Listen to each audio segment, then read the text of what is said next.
Pozdrav za sve gledalce televizije Kopernikus.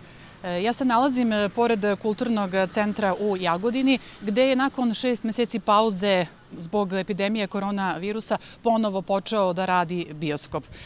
Zoricu Stojinović, urednika programa u Kulturnom centru, pitamo kakva je situacija u Jagodinskom bioskopu, da li ima publike i da li se poštuju sve mere bezbednosti koje se sprovode protiv širenja koronavirusa.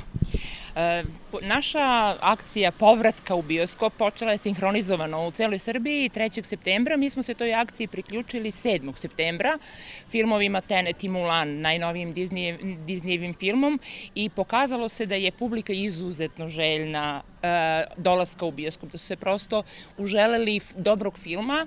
Eto, mi smo recimo sinoć imali na repertoaru i da imamo i dalje na repertoaru film After. Bili smo prinuđeni da ograničavamo broj posetilaca, baš zbog tih epidemioloških mera, jer na ulazu u salu svakom posetiocu se meri temperatura, obezbeđene su sredstva za dezinfekciju. Poštujemo razmak u sali, tako da se svaki gledalac smešta na svako treće sedište u sali.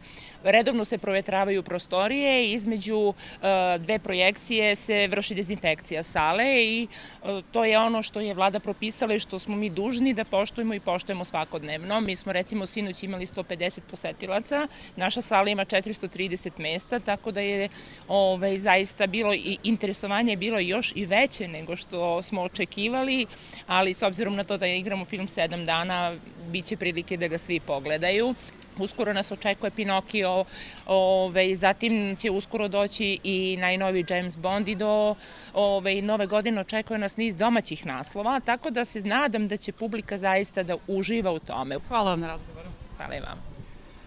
Kao što ste čuli, jagodinska publika jedva je čekala da se bioskopska sala ponovo otvori i u narednom periodu očekuju ih brojni dobri filmovi. Toliko za ovo uključenje iz Jagodine. Za televiziju Kopernikus, Jelena Lukić.